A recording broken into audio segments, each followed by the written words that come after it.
Ow, we got some things that actually happened this week. It wasn't Yeah, just like nothing. some fights. Some yeah. I mean, that's basically what the past few episodes have been, Yes, just no, you're right. I thought you meant in fights. this episode. I was like, was there fights? No, no, no. The past few episodes have basically just all been fights. Yeah, we get some plot progression a little bit this week and some character progression. Mm-hmm. So that's nice. Hello, welcome to this week's episode of Jared Now Watch Inuyasha's episode 109. I'm Jared, joined as always by Doc Al and Lady Hello. We are discussing season 4, episode 25, or episode 107, entitled Inuyasha Shows His Tears for the First Time. Inuyasha has to learn about the dangers of toxic masculinity. He does. He's like, real men don't cry. Wait. Unfortunately, though, we begin this episode and oh no, Oh no. Kikyo. Both of us are just like, ugh. She's just saying nonsense. Doesn't matter. But then we get a recap of the end of last week's episode, Yep. which we've already seen. So there's all that. Inuyasha takes his anger out on the fire by hitting it with the wind Yeah, scar. that was wild. Myoga's like, oh man, y'all got to get out of here because otherwise you're gonna die from the fire. And Yasha's like, what if I just wind scar the fire? Mm-hmm. I am mad. Yes, angry. Both him and Shippo are very upset and sad. They think that they themselves think it's their fault and do not think it's the other person's fault. And then Myoga, of all people, is the voice of reason. Is like, hey, we got to get out of here and get them to like an open field to like, just get them out of the situation. Come on, Come on. let's go, guys. Come on, Let's go. no Go more team moping go. around. Go team go. He's like, okay. All right. We see Kohaku, who's like, we see Koga running around and because he's trying to find Kagome and everything, and Kohaku's watching in the trees like, oh, I guess that girl's dead. And meeting Songo, and he sheds tears. He's like, why am I crying? I don't feel a hint of sadness. Oh my God, the acting on that line read. Like, there are ways to indicate you don't feel things without sounding like that. Yep. They're able to get to the three to an open field and everything, and Myoga's like, hey, Shippo, you gotta just reconfirm for me. Let's get things out here in the open. Did you have them take the antidote? And Shippo's like, yeah, but it didn't do anything, so it didn't work. Myoga's like, Oh yeah, Hmm. by the way, where did Inuyasha go? And He's a lumberjack. yeah, he's out in the woods just cutting down trees with his sword. Come out and fight me! Ah! Rah! He's going through it, and then he's just like out on a He lake. calls somebody a. Oh, he's calling like all the band of seven that. I was like, oh wow, you Yeah, dropped he in is that word. angry. Yes. Yes, angry. Yes, He's angry. out in like on a lake in the fog, and then Sesshomaru shows up and is just like, "Hello, I've arrived to talk to you." Talking the whole time, like, man, imagine if you'd actually done a good job. They wouldn't have died, huh? And then Inuyasha's like, "Well, yeah," because he's like, "Oh, you should. I can't believe you do this. And you have the Tenseiga." And Inuyasha's like, "Well, what if I had to kill you and take the Tenseiga?" And it's just Mart's like you couldn't even handle this sword. Come on, Dork. scrub. And then Sesshomaru just leaves, and Inuyasha's like, "Was he even here? I don't even know." But then Sesshomaru returns to Ren and Jock, and he's like, "Oh yeah, I found Kohaku.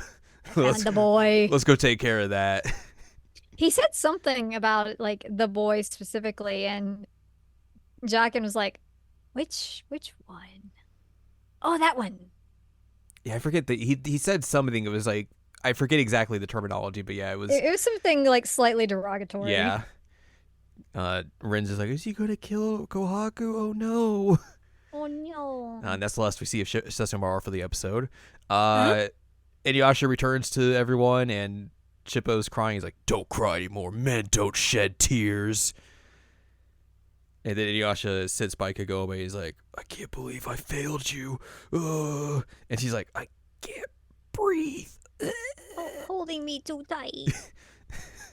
And Inuyasha's like, "Excuse me, wait, you were dead. Like, what's going on?" And then we see giant Myoga sucking out blood. He's like, yeah, I sucked out all their blood, or I sucked out some of the blood and got the poison out of them, so that the antidote could work a little bit better. Now I'm big, and oh god, I'm full of blood and everything, and yeah, I think they should all be okay now. We just just got to make sure they rest and heal up and everything. Moroku asks giant Myoga to bear his children. Myoga's like, I'm gonna Uh-uh. roll out of here. Roll out. So yeah, everyone wakes up. Kagome apologizes to Inuyasha. He's like, "I'm sorry, I made you worry." He's like, "It's fine, it's fine." And he turns away. And Chip was like, "Hey, why are you turning away? Wait a minute. I thought you said men don't show their tears." And Myoga runs up. He's like, "Now hold on a second, there, Shippo. I've been with Master Inuyasha for so long, and he has never shed a tear once. Wait a minute, let me get a look here." He's like, "Get away!" No. Sorry. Sorry, I'm happy about this, that you're all okay. Congratulations, Inuyasha. You've learned that you can beat the effects of toxic masculinity. I'm sure he'll forget it in a few episodes. Oh, 100%. Kikyo's still out performing Philosophy 101 that she learned on Twitter. And then she runs into this like small house with a man named Suikotsu who has a jewel shard in his neck and a bunch of kids. And she's like, oh, that's probably not good. Also, this man has the same kind of name styling as everyone in the Band of Seven. What could that mean? It's a real mystery. Also, he has a jewel shard in the exact same spot as the rest of the Band of Seven. Myoga makes a special potion for everyone to drink so that they can like get more blood circulating in their body after he took a bunch of it. And they're like, oh, this tastes terrible. Also, he makes one in a bamboo shoot for just one of them because that's just what they have, and then the other two are in plastic bottles with no lids, and he just tosses them to people and they don't spill it, which is very very wild. It's wild. They drink it. They're all like, let's just get through this so we can get better. And then Shippo shows up. He's like, I got all your ingredients again. And then Myoga's like, all right, let me show you how I make this. I suck out the blood of this venomous snake and everything. And then I combine it with the fungi of these mushrooms and everything in my body. Do a little swirling around and into the bottle. And they're like, no, I'm good. I think I'm okay now. I feel even more sick. And then Koga shows up and just lands on top of Inuyasha. That was really good. It's really good. He chastises Inuyasha because Kagome's hands are much colder and her cheeks are not as good. They're very pale, and Inuyasha's like, I'm not going to let her get into this kind of danger again. So get out of here. It is worth noting that he acknowledged. I mean, it wasn't his fault. No, 100%. It feels like it was his fault, but he's like, yeah, I put her in a bad situation. Which I don't like that he blames himself, but I get it at the same time of he very rarely actually takes responsibility for things. I was like, okay, well, 2 steps forward, 15 steps back. For the most part. Yeah. And then Koga leaves. He's like, all right, I gotta get out of here. See you later. I gotta go. And then we see Kikyo with this doctor feller. They're just hanging out, and then a dude who got a sickle into his leg comes and just seeping blood out of his wound, which is real gnarly. And the guy's like, "Oh, it's gross."